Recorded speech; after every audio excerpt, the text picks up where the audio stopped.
Guys आज की कहानी काफ़ी ज़्यादा डरावनी होने वाली है, क्योंकि आज की कहानी जिस लड़की के बारे में बताने वाला हूँ उस लड़की की एक अजीब तरीके से, एक मिस्टीरियस तरीके से उस लड़की की मौत हुई थी। उस लड़की की मौत जिस होटल में हुई उस होटल को हाउस ऑफ घोस्ट के नाम से भी जाना जाता है। उस होटल में कई लोगों ने सुसाइड किया है, कई लोगों का मर्डर उस होटल में हुआ है।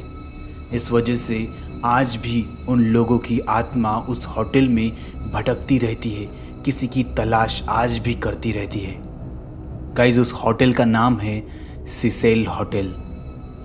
उस होटल की हिस्ट्री के बारे में आपको कई सारी डिटेल्स इंटरनेट पे मिल जाएगी। तो चलिए ज़्यादा वक्त ना गवाते इस वीडियो को शुरू करते हैं। लेकिन उससे पहले आप ऐसे ही रियल हॉरर स्टोरी सुनने के लिए इंटरेस्टेड हो तो इस चैनल को सब्सक्राइब कर लो। तो अब कहानी शुरू करते हैं।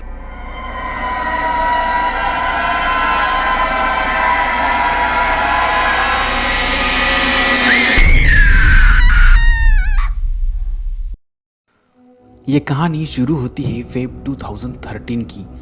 कनाडा में अपनी फैमिली के साथ इलिसा नाम की लड़की रहा करती थी। गाइज, इलिसा बचपन से ही काफ़ी ज़्यादा इंट्रोवर्ट टाइप की पर्सन थी।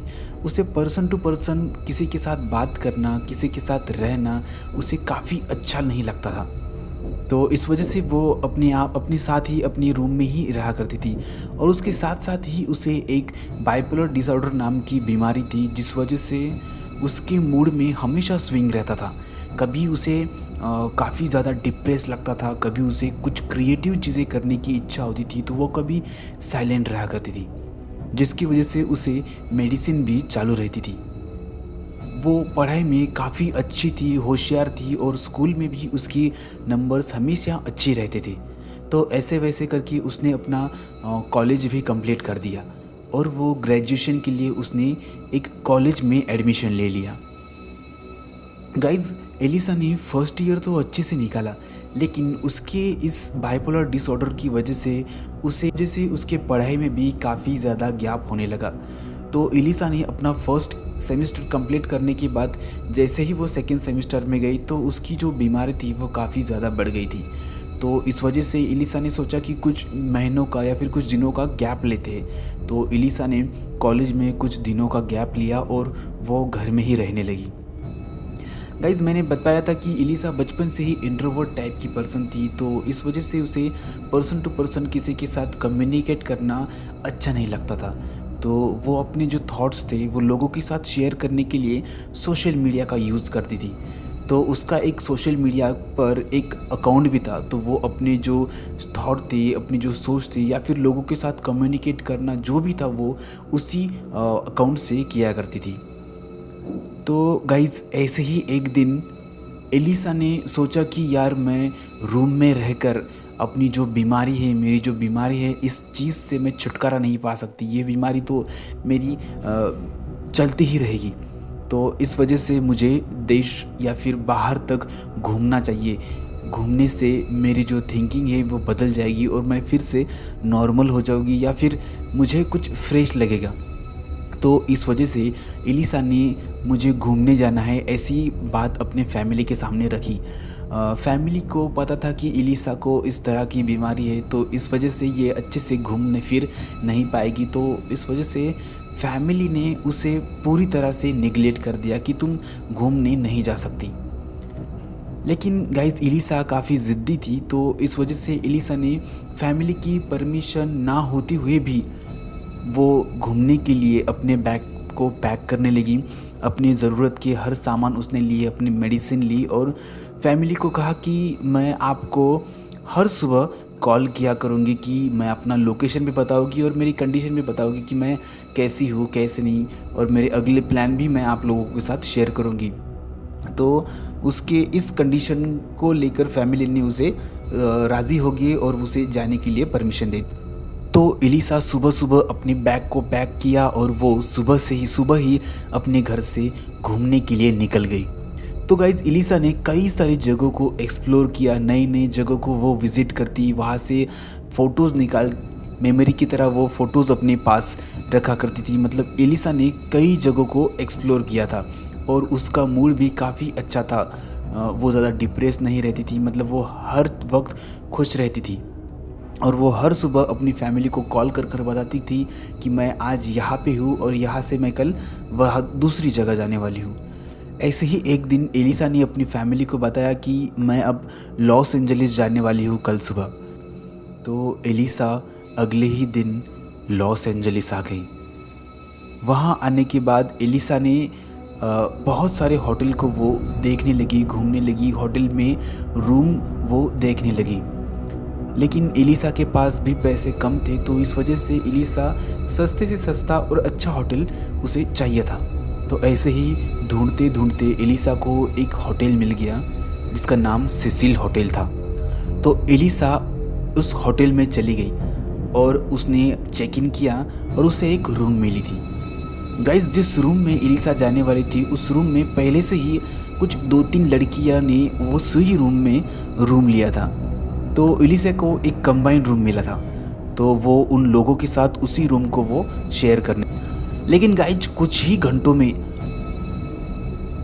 उस रूम की में उसकी जो पार्टनर्स थी उन्होंने मैनेजर को कंप्लेंट कर दी कि एलिसा का बिहेवियर नॉर्मल नहीं है, ये अजीब तरह से रिएक्ट करती है, मतलब हमें इसके साथ रहने में डर लगने लगा है। तो कई सारे लोगों ने उसकी ये कंप्लेंट करने के बाद मैनेजर ने भी एलिसा को एक अलग रूम दे दिया। तो गाइस, एलिसा को एक 504 नाम का रूम मिला था।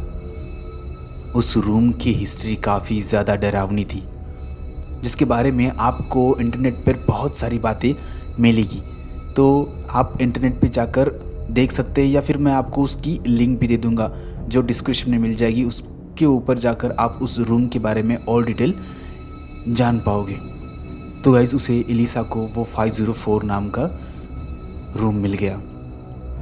उस रूम में आने के बाद एलिसा को कुछ ठीक नहीं लग रहा था। उसे अजीब तरह के विजन आ रहे थे। उसे ऐसा महसूस हो रहा था कि कोई उसे झांक रहा है, कोई उसे देख रहा है। उसे उसी रूम में पैरानॉर्मल एक्टिविटी होने का एहसास होने लगा था। लेकिन फिर भी एलिसा ने ध्यान नहीं दिया। एलिसा को लगा कि शायद मैंने अपनी जो गोलियां थी, अपनी जो मेडिसिन थी वो नहीं ली होगी, इस वजह से मुझे इस तरह के विजन आ रहे होंगे। तो एलिसा ने अपनी मेडिसिन ली और उसी बेड पर जाकर वो आराम से सोने लगी। एलिसा ने एक दिन उस रूम में निकाल लिया, लेकिन अगले ही दिन उसने अपनी फैमिली को फ़ोन किया और कहा कि आज मैं इस होटल में रुकी हूँ और आज मैं पूरा दिन इस शहर को घूमने वाली हूँ, और इस शहर को घूमने के बाद फिर मैं अगले दिन किसी और शहर में जाऊँगी। ऐसी पूरी चीज़ें, अपनी पूरी बातें उसने अपनी फैमिली को बता दी। तो गाइज़, जैसे ही उसने फ़ोन रखा तो वो फिर से अपने रूम में आ गई और अपने बेड पे आके वो सो गई। वो कहीं पर भी बाहर घूमने के लिए नहीं गई थी। तो गाइस, उसी दिन उसी दिन शाम को एलिसा एक लिफ्ट में स्पॉटेड हुई। उस रूम में, उस लिफ्ट में एलिसा की जो कंडीशन थी वो नॉर्मल नहीं थी। वो अजीब तरह से रिएक्ट करने लगी थी। ऐसा लग रहा था कि वो किसी से बात कर रही है, लेकिन उस लिफ्ट में उसके अलावा कोई भी नहीं था। उसे वो अजीब तरह से रिएक्ट करने लगी थी। वो बार बार लिफ्ट से आ रही थी, लिफ्ट से बाहर अंदर बाहर कर रही थी। ऐसा लग रहा था कि उसका कोई पीछा कर रहा है या फिर उसे कोई पजेस कर रहा है। इस तरह की चीज़ें उस सीसीटीवी कैमरा में, उस लिफ्ट के सीसीटीवी कैमरा में दिखने लगी थी, जिसकी फुटेज मैं आपको दिखा रहा हूँ। और एलिसा कई दिनों तक फिर स्पॉटेड हुई नहीं। एलिसा कई दिनों तक दिखाई नहीं दी। एलिसा न दिखने के बाद और उसका कॉल न आने के बाद उसकी फैमिली भी काफ़ी टेंशन में आ गई। तो उन लोगों ने कई दिनों तक एलिसा को ढूंढा। जिस होटल में एलिसा रुकी उसी होटल में वापस वहाँ पे आए और उन्होंने एलिसा को यहाँ वहाँ ढूंढने लगे, मैनेजर से बात करने लगे, आसपास के लोगों से वो बात करने लगे। एलिसा का कोई भी पता ना लगने के बाद उन लोगों ने पुलिस को कंप्लेंट की। फिर पुलिस उस होटल में आई, उसे ढूंढने लगी, उन्होंने इन्वेस्टिगेशन किया एलिसा, फिर भी उन्हें नहीं मिली। तो पुलिस वालों ने कहा कि चलो ठीक है, हम इन्हें ढूंढने के बाद जैसे ही वो हमें मिल जाती है हम आपको बता देंगे, तब तक आप अपने गांव अपने घर वापस जाइए, आप ज़्यादा टेंशन मत लीजिए, हम आपको जैसे ही वो मिल जाती है हम आपको बता देंगे। तो गाइज़, जैसे ही एलिसा गायब हुई उसके बाद 18 दिन के बाद एक इंसिडेंट हुआ।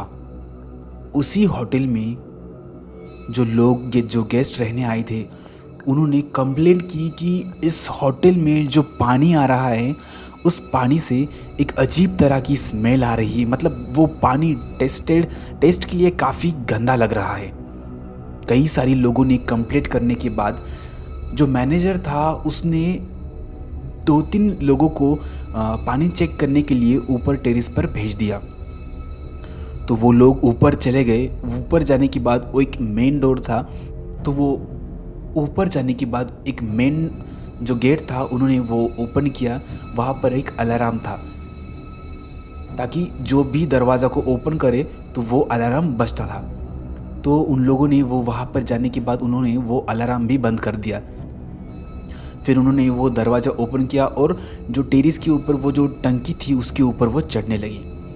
गाइस, वहाँ पे जाने के बाद उस जो पानी की टंकी थी उसके ऊपर जो झाकन था वो काफ़ी ज़्यादा हेवी था, तो उसे उठाने के लिए कम से कम 2-3 जन आराम से लगते थे। तो वहाँ पे वो 3 जन ऊपर चढ़े और उन्हें उस टंकी के झाकन को ओपन कर दिया। गाइस, जैसे ही उन लोगों ने उस झाकन को ओपन किया उसके अंदर एक लड़की की लाश मिली। उस लड़की की लाश मिलने के बाद उन्हें पता नहीं था कि ये किसकी लाश है।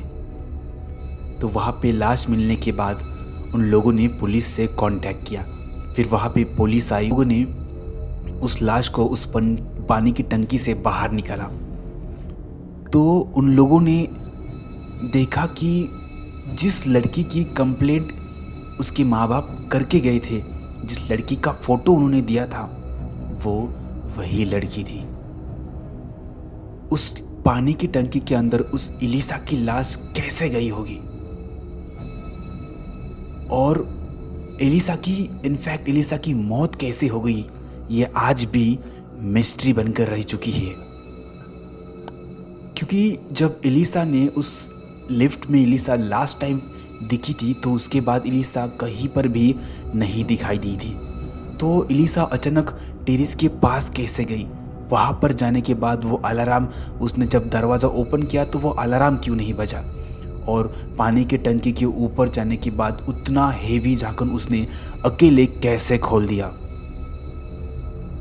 क्या सच में एलिसा को किसी ने पजेस किया था?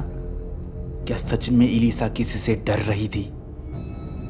या फिर सच में एलिसा को किसी भूत ने वहाँ पर पानी के अंदर डुबा कर मारा है?